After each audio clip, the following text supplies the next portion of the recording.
record and like do the what you call it, that last part, then I guess you can. Well, while I'm doing the episode, like at that point, you can kind of say, but. Or I Yeah. could start talking now since I pressed the record button just to add this to something later on. I guess you can, but. But reiterate the question because you got cut off. Yeah. The question that I had to offer is, what are you looking forward to in the next like Life is Strange? Like whether it's like a plot point, a character, a location, a setting. Like what is like something that you expect and like something that Dotnod or Deck 9 will delve into that would actually make it like like the better game. Like if they make a better game in the future.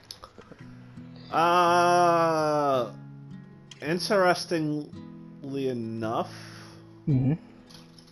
I kind of want to see them make the protagonist an adult with abilities instead of a teenager / somebody in their early 20s. Like I'm talking about somebody in like their 40s or 50s. Maybe make it like an actual detective story. So you want that old, like 40 and 50s, like. Well, the youngest being like in the 30s. Okay, 30s I can take. Yeah. Yeah. Okay, go on. No, like kind of like this, kind of like a character study of like a Light Yagami type. Mm-hmm. In the sense of this person tries to solve crimes and has now been granted a supernatural ability that helps him or her solve these mysteries, and you can use these abilities for good to find the actual perpetrator, or you can use them for bad and frame people that you don't like, and the moral implications of that, and like the way the world fucks with you if you do that, would be interesting as hell. Okay, and I feel like it's kind of ironic to the point because I want to add on maybe like this could potentially be the power. Like I found it funny how like what was basically the side gag of like of Steph when we played the DLC basically. Like what was like she did not have any powers. No, I know she didn't have any powers, but I'm saying what was the gag? Like what was the main gimmick that she was doing? She was the DJ. And or she was doing the fake psychic reading. So you want a character that is actually psychic. Yeah, and basically they see all the dilemma, all the trauma, all the crazy stuff that like of people that they're close or whatever, and then maybe you have the choice to either save those characters or influence some choices that they make and such, and you bounce towards that, and maybe then like that applies to what you're saying about the whole like mystery detective thing, like maybe like them seeing the future as well, put them in that line of field basically, That would actually could work too. Yeah. But the thing is, how good would the psychic powers be when it comes to like a gameplay element? Like, is that like that's the only thing I'm really thinking about? Because that. It depends on what level of psychic ability you have. If it's just mind reading, then that's one thing. But yeah. But if you can actually manipulate the world around you, that's another. Yeah, it wouldn't be mind reading because that's basically kind of like. Well, that's what psychics. That's one of the abilities the psychic has. No, I know that's one ability, but I mean like the main ability is like seeing, like being clairvoyant. That's what I'm trying to say. Oh, okay. That's what I mean, because basically psychic is kind of like what Alex was, because she can kind of read people's minds. And no, she was an empath. Okay, absolutely, but the thing is like okay, I agree with you, but the thing is, how do I explain this? She was a aura reader in the sense that she could tell what somebody's emotion is by the color of the aura that they were giving off. If they were giving off a strong enough emotion. No, I agree with that, but what I'm trying to say is the things that they were saying when they were feeling these emotions were they stuff that like just what the emotions were like providing, or was that the thought process that was going through their mind though? Because it seemed like the thought process created that emotion. Yeah, because what I mean, for example, is like she is an empath, but like if we like point like at that one point in the game where basically it's kind of like the festival, and then basically the whole jelly bean contest thing. Yeah. You're reading her mind. In that one, if you know what I mean, you really are reading her mind. Yeah. So that's what I mean. She reads minds. I think she reads minds using emotions. Maybe. So with that being said, yeah, she's empathetic, but that's still reading minds, which is why I don't want that, to be a thing going again in the future about like seeing basically the future play out, the past play out, like being very clairvoyant, like Yeah. and then being a freaking mystery hunter or whatever, or like some type of detective, like that's cool as hell. Not gonna lie, but basically what I want, because I'm a very simple person, like that would be a cool like plot point, but to me, to sell the game, and I hope like more carnage and destruction. Yeah, obviously, more like chaotic choices that would make you break every fiber of like the being that is Life is Strange, but give us the sequel story that we needed. I want to know what Max and Chloe are doing. And I think they literally did a good job with what, like the premise of it when they kind of showed like the picture and the dialogue and the talk in Life is Strange 2. And it just makes me think even more, like, especially when they bring back characters like Steph from like, the original, whether it's Before the Storm or not, like, she was a member, like every like story that we played right now, whether it's Life is Strange 2, whether it's True Stories, it has a root that connects to that first game. It's like we never played a game that just completely just doesn't like involve the first game at all, which makes me think even more like there could be a potential that Donan might like do older versions, like a time skip versions of like because basically when you really think about like when they time skipped the brothers, like the Wolf brothers, that was kind of something really cool, and I wouldn't mind like playing those versions of those brothers because it's like damn, like them being in Mexico or them being wherever they are at, like that's cool as hell. So imagine older versions of Max, older versions of Chloe, and the adult issues that they went through, because at the end of the day, it's the best of both worlds, because it's like I'm getting Max and Chloe, and you're getting an older main character with powers, because that's what you kind of want. Like, basically. See, it's a good idea, but let me point out the immediate problem with that. Yeah. You would basically have to create two versions of the game. No, you don't. You can have you one do. canon. You can have one canon ending. That's all. How do you determine which ending is canon? The ending that basically makes Chloe Max alive is the canon ending, and you just basically say the other ending is not canon. How is that determined to be the canon ending? They would have to say is the canon ending. Is what I'm trying to say. Because like if they make a game based on basically they're gonna say that the opposite choice that other people made doesn't matter. Yeah. Which kind of breaks even more the illusion of choices matter, right? If you want so, yeah. Because that's kind of what you'd be doing. Yeah, but I think at the end of the day, like you gotta weigh your pros and cons. And to me, I could care less what a choice, how deep a choice is in a game. If you're gonna give us a sequel story that like could surpass the first game, if you know what I mean.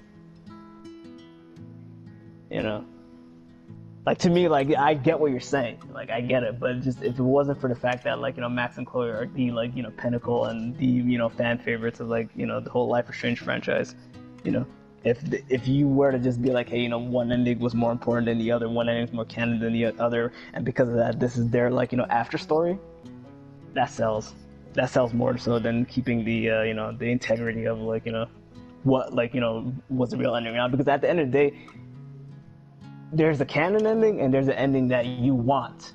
At the end of the day, you make the choice whether you want to sacrifice Arcadia Bay or not.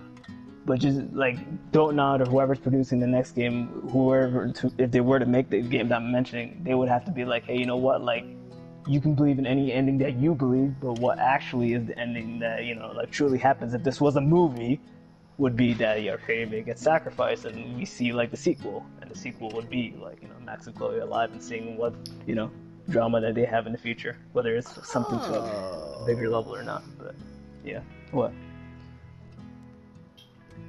So that's all. So chapter 6 is the DLC Wavelengths. Oh. So wait a minute. So you're telling me that like you have to like finish the game to basically play that DLC?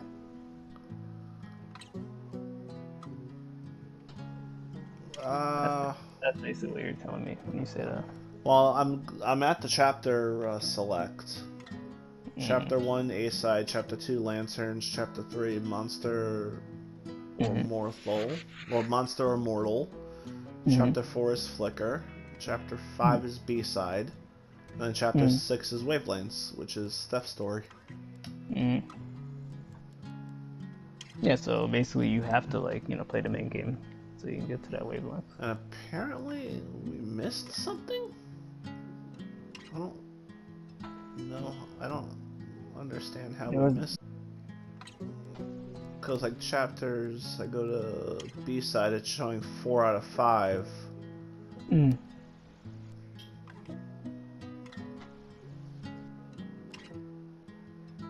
All I'm gonna say is, like, you know, clearly we didn't miss anything because, like, we made a big point that basically we found all the collectibles. Yeah, I know, but then why is it saying 0 out of 1?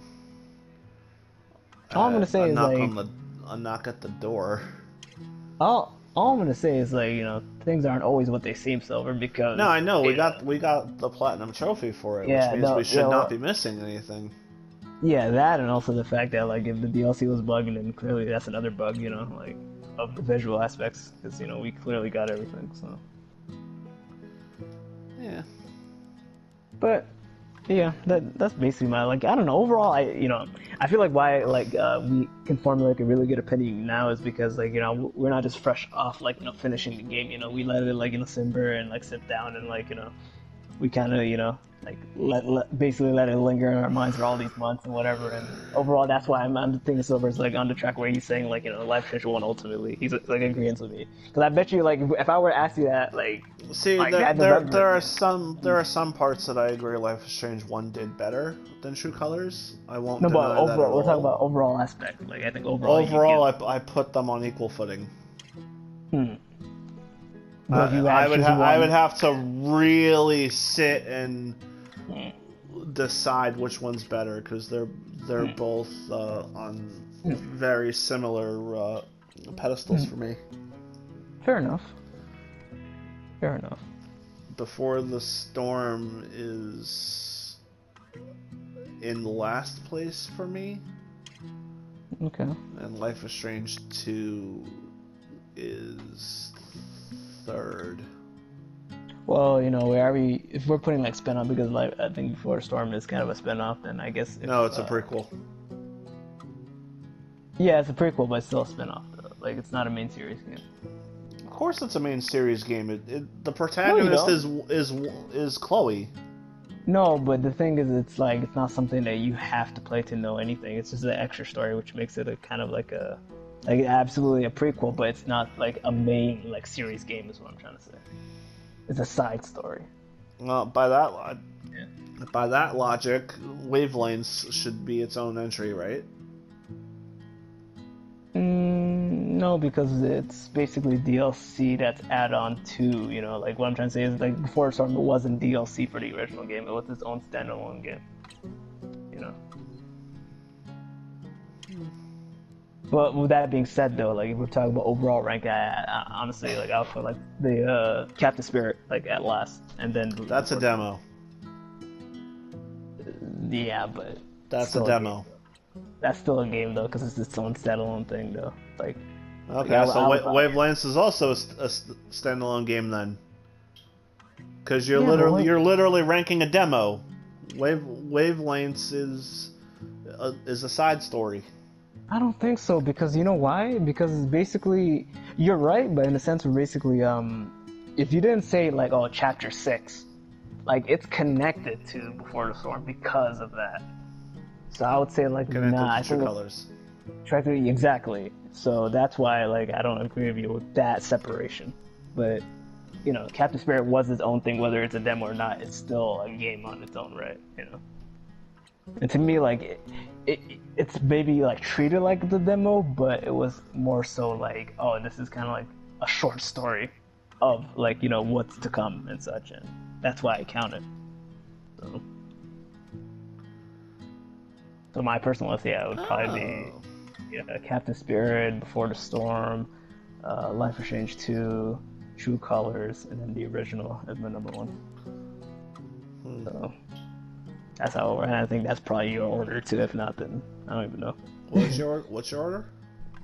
Captain Spirit at last, Before the Storm second last, Life is Strange 2 third, the True Colors second, and then the OG as number one.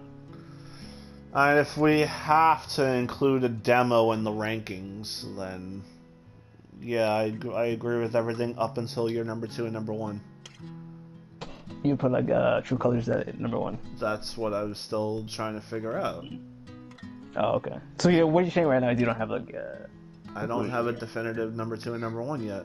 Alright, so, you know, shit, then I guess, like, whatever, you know, we go back to, like, the Life is Strange series, and I guess you can kind of start with that, basically being, like, after all this time, you know, I've come to the conclusion, and you can then, you know, state to the viewers, you know, what you want. Because I guess that's fair, you know, like, let your opinion build up until then and such, you know, just the hype. Because, I mean, I like the ability you have more in Life is Strange 1 and the way they utilized it for puzzles and things like that. That's masterfully done.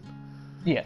But the storytelling and, like, the characters of True Colors carry that game compared to the first game, where... Considering I really did not like Chloe, and she's one of the 2 most important characters in the story of the first game, that kind of hurts it. But even with me not liking Chloe, I can still recognize that this is a really good story for what it's trying to tell. Not only that, but like I think the side characters in that game are phenomenal, whether big or small. You know, whether it's freaking war and story, you know, and how yeah, but the difference is Life is Strange 1. The side characters feel more like side characters. In True Colors, they all the characters that you interact with feel important in their own way and for their own reason. Yeah, because of like. Because of the kind of story True Colors is trying to tell. That, and also the confinement of, you know, Haven Spring, you know, because I feel like, you know, obviously in Life is Strange 1 they branched out to like a lot of places and a lot of you know. No, you were basically just in Arcadia Bay. You were basically the lighthouse just outside Arcadia Bay. You're basically in Arcadia Bay, but you gotta admit, like, all the unique locations that you're going to, like, Arcadia Bay was bigger than Haven Spring, though. Design-wise, yeah. Not design-wise, but just, like, basically where you've been going every now and then and this and that, you know? Because, because when you really think about it, aside from maybe, like, the main town, like, what were, like, the other places that you went to, that were... The diner, the train tracks, the cabin where basically where the people were kept for photographs. No, that's not what I asked. You tell me all the locations from 1. I'm saying what are all the locations in True Colors. I don't know that if you... Oh, the town, the mountains, underground, the inside of all the stores that you can go into are their own unique locations. Like, it's a smaller map, but it's all connected. Like, you can go... You can go to more places in a single section in True Colors than you could in Life is Strange 1. So it makes the map and town of True Colors feel more connected and fleshed out in that regard. Yeah, I think the point I was trying to make is like that's also technical limitations for Life is Strange 1, but go on. No, but what I was trying to say is like Life is Strange 1 had more iconic locations, which made like the world bigger. Like, even though it was just basically you know, just Arcadia Bay, but like how many subsections of Arcadia Bay was crazy to think, you know. Whether it be like, you know, like, oh, we're at the school, or we're at basically Chloe's house, or we're at basically the pier, or we're at the park, or we're at the basically the interior of the school and such, and it's like, and and also like you know, when you were meeting Frank and all these other locations, like I feel like, you know, it was like spread out, like in a sense where basically like these are all these like great characters in these locations, and like basically, you know, they don't influence the story in a sense where basically, you know, they're like what they would do would like affect like you know, the ending like how it did in True Colors, but it's like they played their role to the point where they made themselves memorable and iconic though, with the short time that, you know, you were kind of spending with them and such. And I feel like that alone, like, you had, side characters, but like really good side characters, memorable side characters. And not only that, but like, you gotta talk about villainry, bro. Like, Life is Strange 1, because of like the villains that you can possibly, say and such, like, that alone, like, makes the story just more dynamic and more powerful to me personally, because to me, like, Ryan's dad was kind of selfish, and he did bad stuff, and he built a false narrative that, like, that he built, around the city and such, and then when he got exposed, and he's repenting and da da da da. But you wouldn't say he's evil, bro. Mr. Jefferson, on the other hand, you can't even like create that type of character anymore, because that's pushing it when you really think about it. And then Nathan Prescott being the amateur that he was, and like all the things that he would do and such, and like he made for a good side bully and such. And like I feel like just I don't know, that alone, just like how like everything pieced together, like ultimately, like I feel like low key, what would be best for us until like when we get to like the next Life is Strange is if we look at like people talk about retrospects, like basically talking about like, oh, this is all the crazy stuff that happened in Life is Strange 1 and why ultimately I feel like da, and then maybe somebody did something with True Colors, and then when we look at those opinions and we weigh them together, I think you can kind of formulate which, because both of these are really good stories, but I'm trying to figure out like actually, I already know the answer, but I'm trying to, see if you can kind of get like, which one ultimately, is the, like, which one would you really base a movie on? Is what I'm trying to say. Like, I guess, which would be a blockbuster hit, which would be like, yeah. Yeah, they both could be blockbuster hits for different reasons. Yeah, but which one would have you like, instead of just moments where... Which one has the more visually appealing power? Obviously, Life is Strange 1, but... No, I'm not talking about the visually power. I'm talking about, like, basically, like, scripting and basically stuff. Like, I'm saying which ones would be ones where we'd be like, oh, man, that's crazy. That's, like, a shock moment, and that's, like, really cool and such, and da-da-da-da. And it'll kind of be, like, lull periods and this and that. Or, like, and which ones is just, like, you just basically, like... I don't know. Jefferson being revealed as the killer is, as shocking, maybe a little less shocking than Jeb literally shooting you at the end of Chapter 4. Actually, that's a very good example to make, because, like, yeah, they're both pretty shocking. Those are the two big shock moments of each respective games. Yeah, those two are pretty shocking. And I could tell you right now, I figured Jefferson out long before... Like, I figured Jefferson out before Jeb shot me. What did you like? I did not see Jeb coming. I figured Jefferson out though. Did you say that in the recording? Whenever you did record, did you say it? No. Oh, I had my thoughts, but nothing concrete yet. Jeb, I never saw coming. That's why Jeb was so shocking for me. Fair enough. I guess what it is ultimately is like they're both really shocking, but like which handled it the best, and I feel like the Jefferson one was handled way much more better. Like, I don't know. Like, way much more, because it's like how crazy that is and such. But then again, you know what it is? Like, I'm obviously speaking... Jefferson has more access to people that he could manipulate for that kind of purpose than Jeb does. No, the character that he was... And then, like, basically the episode 5 that was, like, just that alone just makes, like, Life is Strange 1 some next level. Because don't get me wrong, like, there was some, like, crazy visuals and crazy stuff that happened in True Colors that you're like, oh, bro, am I hallucinating this and that?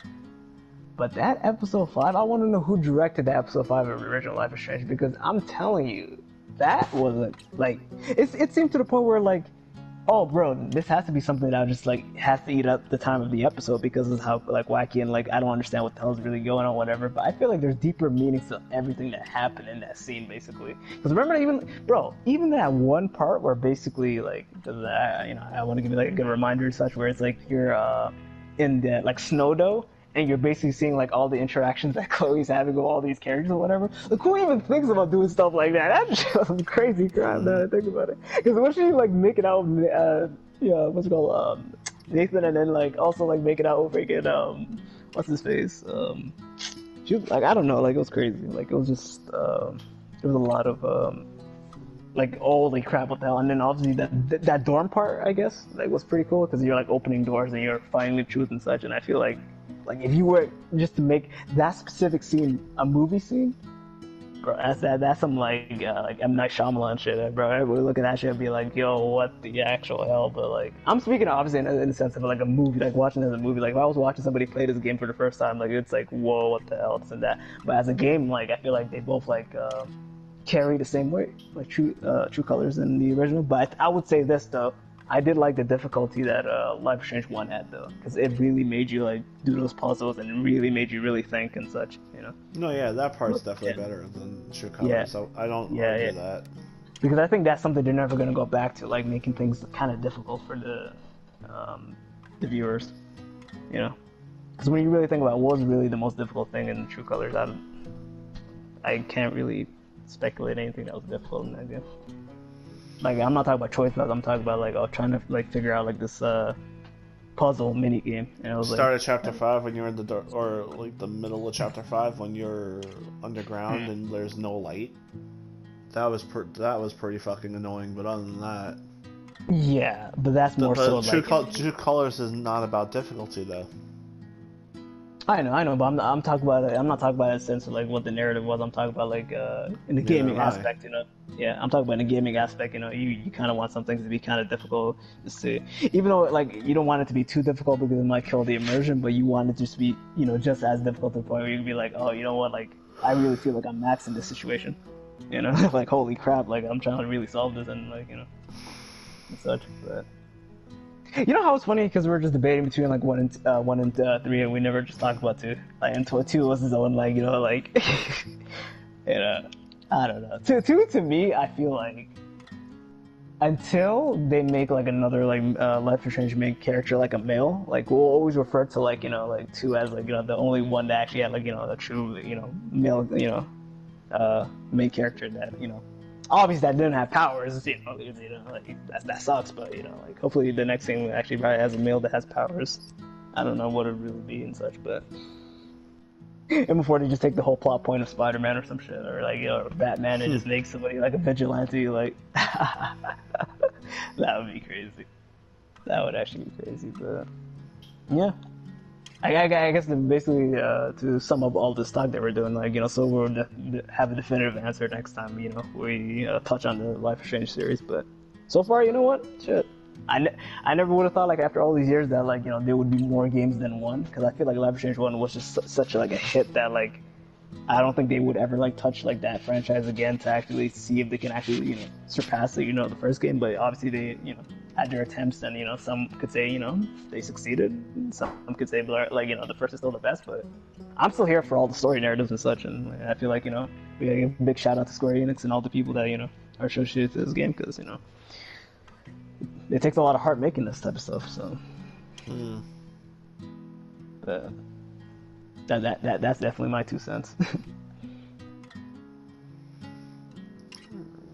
On that note, I have to go, and that is our thoughts on kind of the Life is Strange series as a whole and what we want from the future, potentially. Yeah. It's a good little discussion. This will be uploaded after the rest of the Life is Strange 2 Colors playthrough as like a bonus episode. Yes, and also another thing, spoiler warning, like basically we talk about all 3 games, because I feel like there's always going to be some guys who are going to watch this and not like know what happened in the first game or not know what happened in the second game, more so the second game, so they're probably like, yo, like, what are you guys talking about? I don't even know about. I mean, there's a playlist to Life is Strange 2 on this channel, so. Yeah. The only reason I'm saying that is because of the promotion-wise, because they always promote like Chloe, Max, and like Alex all together, but they shafted our boy. Like, you know what I'm talking about, like. I know, because Life is Strange 2 is the least liked game in the series. Yeah, surprisingly. Actually, no, surprisingly, but I'm not surprised, because like, you know, I know why, but it's just, you know, like it's different from the other ones. Exactly. That, and also I think another thing, they don't want like Sean to be like just a part of that, to be a core chat, because everyone's gonna think like he's just the man of the bitches, like he's the Chad basically. I think that's another reason why I didn't want to do that. See Max and Sean start dating? Oh, You know what? you Chloe fans will be so mad. You know what? Don't ever talk about that sacrilege. Like, so we never talk. See, now you're pissing me. Well, now I know what my first fanfic is gonna be. Oh no! So do me a favor, bro. We love Alex and we love Sean. Just come on, like Nah. do that. No, Like, it's gotta be Max. no. It's gotta be Max and May. So what are you gonna say? You're gonna ship Chloe and freaking Chloe will do it like that? I don't even know. No, I'm shipping Sean with Max and May. Max from Life is Strange 1 and May from Pokemon. We're gonna get a threesome on. Get the hell out of here. So next time we do a discussion, we're gonna have a discussion. We're gonna discuss who's the best Pokegirl and who's Ash gonna end up with. Okay, like that'll be our next discussion. And we're gonna Ash is gonna end up with Professor Juniper because fuck all the other Pokegirls. I'm not gonna lie to you. The ultimate ship that I was thinking about when it came to the professors were Juniper and Sycamore. I feel like they would make a really good couple. Like, personally, you know. Kukui, I don't think Kukui would fall in there, but you know he's happy there. Then again, there is Sonya. Sonya. Oh yeah, you're talking about her. See, that's the thing. Like, it's over. You don't need to stay because maybe the people who are watching this don't watch Journey. But I definitely, at this point, haven't seen. You know, like I haven't started watching the series myself. I just know like certain stuff or whatever. So I don't know. But you played Sword and Shield, right? Oh, absolutely, I play Sword and Shield. But the thing is, I don't know what her purpose is. Like, I don't know if it's like the same thing as the games, or did they basically give her anime only, like, you know, role? And like that's something I'm gonna have to determine and find out. If they did her misjustice, then yeah, then I'm you know, that's something else I'm gonna be ranting about, definitely. You know, because everyone knows how much I ranted about like Sword and Shield. I mean, not Sword and Shield, the Sun and Moon. Like, you know, like every little detail. But that's a story for another day. Oh, absolutely. But for now, though. For now, peace out. And actually, let's have a little bit of fun with this. For all three of you listening that actually would like to participate in this, how about you create your own Sean / Chloe fanfictions and submit them to the just put them in the comments. Yeah, just put it in the comments. I was about to say we don't have no forum that we're just gonna like do this. Like, come on. Well, I could come up with an email to put in the description or something. Oh no! So do not put your business email for this fan fiction idea, please. My business email? I'm putting yours, bitch. So you need to get my business card before you can put my business email. I don't think that's ever happened. I mean, I know what company you work for. That's a start. Yeah. Oh damn. Yeah, but you don't know my entrepreneur card though. Like, you know, because I'm also like, you know, like I'm a freelancer at the same time. So it's like, you know, you don't have that card. Like, shit. That's what I'm trying to say. You know the card that you can get me after hours. You know what I mean? I'm talking about that specific. You know? Okay. I feel like it wouldn't be too hard for me to figure that one out, but oh shit, knowing how simple-minded you are. Oh, simple-minded, he said. You're the one who's asking for freaking fan fictions about two characters that don't need to be with each other. Yeah, just to piss you off. So, you know what? If you're saying this, then you don't just manifest it, bro. Whenever they do that sequel to like Life is Strange 1, and then they cross paths with Sean, which how would that even work? That wouldn't work in any reality, right? Chloe goes to a beach in... I mean, not Chloe. Max goes to a beach in Mexico. Because you know, Max would probably be a freelance photographer. Oh, snap. It can either work in a sense where basically if the skip is as long as I think it is, if the skip was basically...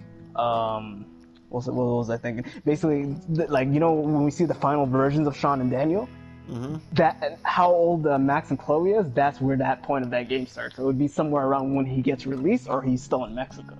So I guess technically it still works, regardless. Because it can't be any time before the question would be twofold. One, what year does Life is Strange 2 take place? And how many years Oh. after Life is Strange 1 does Life is Strange 2 take place? Life is Strange. Because if Max and Sean are about the same age, yeah, then Max is going to be older than Sean. yeah, If they take place any time, if Life is Strange 1 takes place any time before Life is Strange 2. yeah. I think Max definitely is older than Sean because Max was basically like I think that because everybody assumed like She was it like was 15 or 16. I think Max was 15 in Life is Strange 1. I feel like she was older. I feel like she was 16 or 17. More so 17 actually. Because Maybe. the reason why I'm saying that, because why I'm saying that is the Arcadia Bay, and Arcadia, what was it called? The Blackwell Academy. That's not a high school. That's like a junior college. Like that's like kind of like you're like like maybe she was 18. Yeah. Okay. Yeah. Actually, matter of fact, yeah, maybe. she was definitely 18. Okay. Yeah. I feel like she was because I think a lot of she's definitely older than Sean because Sean was like 16. Yeah. With that being said, though, yeah, that would actually be a crazy plotline. I'm not gonna lie. That would actually okay. So the point being is like they would have to choose a canon ending at that point, like for like Life is Strange 2 too. So like so I hope the canon ending goes them being in Mexico. I hope. If not, then damn. Then damn. No, because the ending we got is probably the best out of the 4 endings. I won't even lie. Exactly.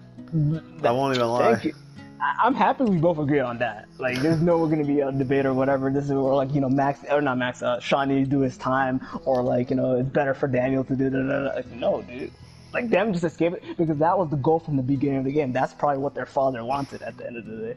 Like, maybe, like, for, like, a morality sake, you would want his father to be like, hey, like, be the man that you are and pay your time and dues and this and that, but, nah. Like, he probably wanted him to go to Puerto Lobos, like, dead ass. Mm-hmm. So, yeah, okay. Alright, so, yeah, like that. Both worlds, shit. But then again, I guess then was Chloe's true side, because, like, baby shit, bro, Chloe's gonna be on that bullshit, for a fact.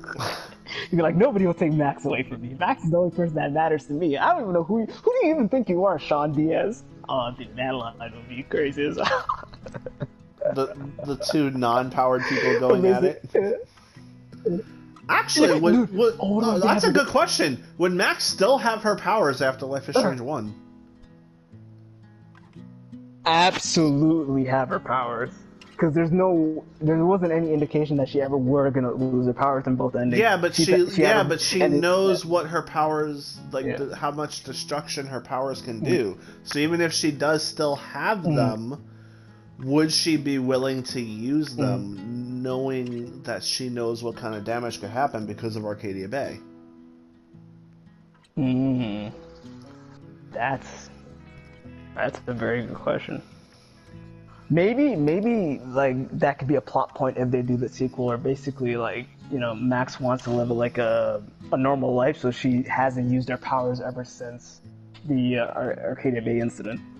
Yeah. And basically, like, something that happens in the story warrants her to actually, like, go back.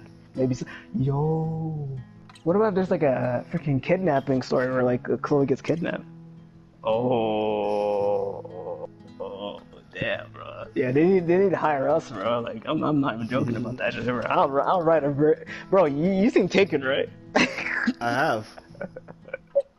Absolutely, the first Taken was actually a pretty good movie. The others, not so much.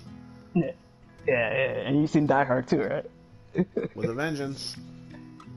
Alright, so it's a combination of Die Hard 1 and then the first Taken. And then you basically have your monumental hit of the sequel. And then along the way she meets Sean. But then again, no, I don't want that, because I want to see that dynamic, because going back to what we're saying, if Sean, like, if Max has feelings for Sean and that's the thing and Chloe gets jealous, bro, you're telling me a fist fight between freaking Sean and Chloe would be like the best thing in this? Like them just literally like having a fight scene, and then you have Daniel and freaking Max trying to break that shit up. Oh, bro. See, you're forgetting one very important thing. What? I believe in too much headcanons. No, it's 2022. You can't have guys hitting girls. Not even in a freaking like story game like Life is Strange, where things are supposed to be strange. Like, No. You know how quickly Life is Strange would get canceled if they have a cutscene where eh, a male protagonist hits a female protagonist or a female no, but the character in thing is, general. like, I 100% agree with you. If it was just like, he gives her like the Conor McGregor and knocks her out. But what about they're even when it comes to their fighting? What about it's like some like like You're not supposed to hit a woman in 2022. no, but the thing Women no. are innocent creatures. They must be protected at all costs. Yeah, And we're gonna do a I'm lot of gonna hate for get the video. canceled because I'm talking Yeah. like this, but it's a Exactly. fact. That's how people think these days. So this You're might not be the allowed one to hit a woman, even if a woman is beating the shit out of you. So this might be the bonus episode where we don't upload because it's gonna make both of us look bad. But then again, who's gonna make it all the way to this point of the video to hear it? So like, I think we're Gucci. So for the most part. Except you're gonna see that one Wolfie in the comment section. I I listened the whole way through, and I hate you because you're a fucking You know what's crazy, misogynist. You know what's crazy though, and like I don't want to talk too much because maybe this person is listening. Imagine if like Imperium has been watching the whole series and she made it to this point of the time. Well, if she wants to get on a microphone and debate me, other than that, not much I can really say. Yeah, the only thing I can really say to wrap this up. That would be a hell of a bonus episode. Me and Imperium debating, what I was saying. Yeah. Oh yeah, and I'll be like the moderator, right? Can I be the moderator? Yeah, you can ask the questions. Damn. Okay, sure. I'll like. Damn. I'll turn this into an actual live debate. Okay, fair enough. But all I'm trying to say is like, yeah, going back to the Shauna thing, yeah, I agree with you absolutely everything. But if they make it closely contested and they show how badass Chloe is by like basically, if anything, like, what about if Chloe wins that fight? Then it doesn't make her like, the whole point you're saying like, like valid, because it would be like, hey, you know what, this woman actually beat the shit out of this dude, it'll make Sean bad. Actually, if anything. No, I mean, you're right. That would probably benefit the story that people want to see in 2022 because it's drama. It emasculates Sean. Emasculating guys is what 2022 is all about, right? You're right. Strong and independent woman who don't need no man. Men have to look like incompetent bitches all the time. Yeah, it works. It's 2022. Bro, so all you gotta say is, make a petition, bro. I think Susan will. Nah, I got you.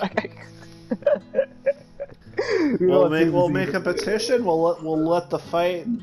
We'll let the fight happen at the dojo that CC teaches at. Perfect. That's the best way to wrap it up, I guess. Speaking of wrapping it up, now we really have to go. Yeah, because I don't know how much time we have left. I don't know if you reached the 5-minute point, but like that's the. I wonder how long. I never started a share play, so there wouldn't be like a 5-minute. Oh yeah. But they'll be out. Oh damn! So then the recording would have just randomly ended. Then I guess. Yeah. Like if we were saying, wow. It hasn't ended yet. I better like to end it than because we already had a bad ending. Like it just gotta get randomly. All right, next time. Yeah. Next time on Life is Strange: True Colors Wavelengths, the Pika playthrough. Oh no! If that does happen, if we do care that much about freaking that, which I think we will, hopefully. Oh, we absolutely will. Because if I had to play through this fucking thing a second time just to get the end of the story. You're playing through it too. But I'll say this though, if I play through this and like it's still glitched, I don't think we're uploading that shit. So let this be the final like part ever. That if you guys don't see that specific episode, then that means that it glitched and there was no point of uploading it. But yeah, that's what I'll say. I don't know about you, sir. I feel like uploading it either way, just because fuck this game at this point. Alright, so then what we'll do is, like, we'll upload that before we upload this, because I like this final time being, like, the, unless you want to really make that the final. I don't know. Well, I mean, this is the final unless we do the Pika playthrough. No, I'm saying the Pika playthrough gets uploaded before then, so basically by the time this gets uploaded, people have seen that already. Well, I mean, there's still the whole rest of the playthrough to upload before this, so. Yeah, that's what I'm saying. But I'm saying this, like, this discussion is probably like the best thing to, like, end the series for, like, Yeah. the time being, like as the like definitive note. So like when you do the playlist or whatever, like this would be the last thing, Well, that and this way, the entire playthrough could be put up before we get canceled. Thank you. See, that's what I wanted to say. That's what I wanted to say. So, like, I want you to say it. just to be sure, like, damn. Because don't get me wrong, so I had some hot takes, like, in some of these, videos that we've done, but, like, this is the one that's gonna get your ass flamed, and I'm all for it. Wait, hang on. I'm getting a phone call. Uh-oh. Hello? Susan? The fuck do you want?